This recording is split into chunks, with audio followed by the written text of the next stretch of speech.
નમસ્કાર દર્શક મિત્રો, તાપી જિલ્લાના સમાચારોથી અવગત કરાવતું સમય ક્રાંતિ ન્યૂઝ બુલેટિનમાં વિગતવાર સમાચારો નિહાળો.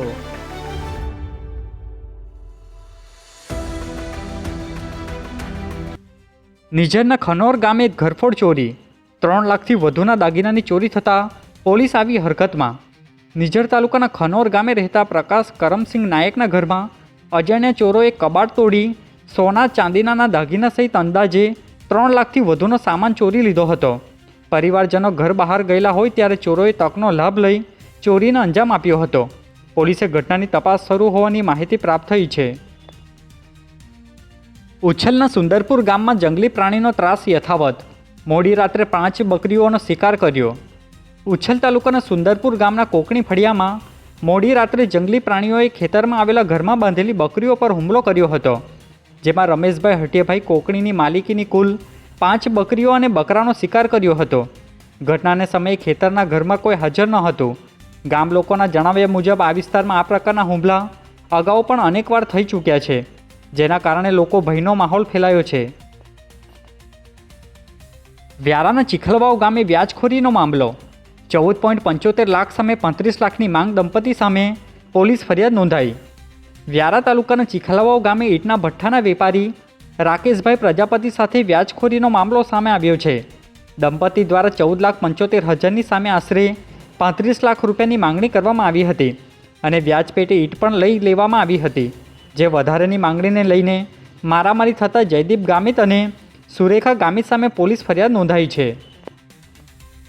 તાપી એલસીબીની કામગીરી, 6 મહિનાથી વોન્ટેડ રવિન્દ્ર ખેરનારને ઝડપી લીધો. તાપી લોકલ ક્રાઇમ બ્રાન્ચની ટીમે ઉછલ સ્ટેશન વિસ્તાર નજીક સફળ કામગીરી કરી દારૂના ગુનામાં સંડોવાયેલા 6 મહિનાથી ફરાર અને વોન્ટેડ આરોપી રવિન્દ્ર ખેરનારને ઝડપી પાડ્યો છે. જે આરોપી સામે વ્યારા પોલીસ મથક ખાતે પ્રોહિબિશન એક્ટ હેઠળ ગુનો નોંધાયેલો હતો. પોલીસે આરોપીની કસ્ટડીમાં લઈ વધુ તપાસ અને કાયદેસરની કાર્યવાહી હાથ ધરી હતી. ઉકાઈના સામરકુવા ગામના યુવકે દવા પી લેતા સારવાર અર્થે સિવિલમાં ખસેડવામાં આવ્યો.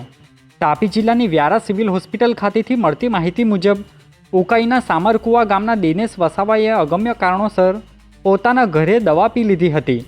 જે બનાવને પગલે તેમને તાત્કાલિક વ્યારાની સિવિલ ખાતે ખસેડવામાં આવ્યા હતા, જ્યાં તબીબ દ્વારા તેમને સારવાર આપવામાં આવી હતી, જેની જાણ પોલીસને કરાઈ હતી. વ્યારાના પાનવાડી ગામે પુલ નજીક સિમેન્ટ ભરેલ ટ્રક પલટી ખાઈ જતા અકસ્માત સર્જાયો. વ્યારા તાલુકાના પાનવાડી ગામ નજીક સિમેન્ટ ભરેલ ટ્રકના ચાલકે પુલ નજીક પોતાના ટ્રકના સ્ટેરિંગ પરથી કાબુ ગુમાવી દેતા ટ્રક રોડની સાઈડમાં જઈ પલટી ખાઈ ગઈ હતી, જેમાં ચાલકને ઈજાઓ પહોંચી હતી.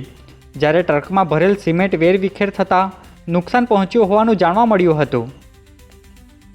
વાલોડ તાલુકાના અલગઢ ગામે 134 ખેડૂતો માટે પ્રાકૃતિક કૃષિ તાલીમ યોજાઈ. વાલોડ તાલુકાના અલગઢ ગામે આત્મા પ્રોજેક્ટ અને ગુજરાત પ્રાકૃતિક કૃષિ વિકાસ બોર્ડના સંયુક્ત આયોજન હેઠળ 134 સ્વયં પ્રેરિત ખેડૂતો માટે પ્રાકૃતિક કૃષિ તાલીમ યોજાઈ હતી. જેમાં મોડેલ ફાર્મ પર આયોજિત આ કાર્યક્રમમાં ખેડૂતોને પ્રાયોગિક તેમજ સિદ્ધાંત આધારિત માર્ગદર્શન આપવામાં આવ્યું હતું. સોંગઢમાં પાણીની કુંડીમાં પડી જતા 3 વર્ષના બાળકનું મોત, પોલીસ દ્વારા ગુનો દાખલ કરી કાર્યવાહી હાથ ધરી. સોંગઢ પોલીસ મથક ખાતેથી મળતી માહિતી મુજબ સોંગઢની અમન પાર્ક સોસાયટીમાં નવા મકાન માટે પાણી સંગ્રહ માટે બનાવેલી કુંડીમાં 3 વર્ષનો બાળક રમતા રમતા આકસ્મિક રીતે પડી જતા તેનું મોત નીપજ્યું છે. મરણ જનાર બાળક જોહાન અલી સૈયદ હોવાનું જાણવા મળ્યું છે. આ કુંડી ઇરફાન કુરેશીના નવા મકાન માટે બનાવવામાં આવી હતી. જે ઘટનાને લઈને સોંગઢ પોલીસે ગુનો દાખલ કરી આગળની કાર્યવાહી હાથ ધરી છે.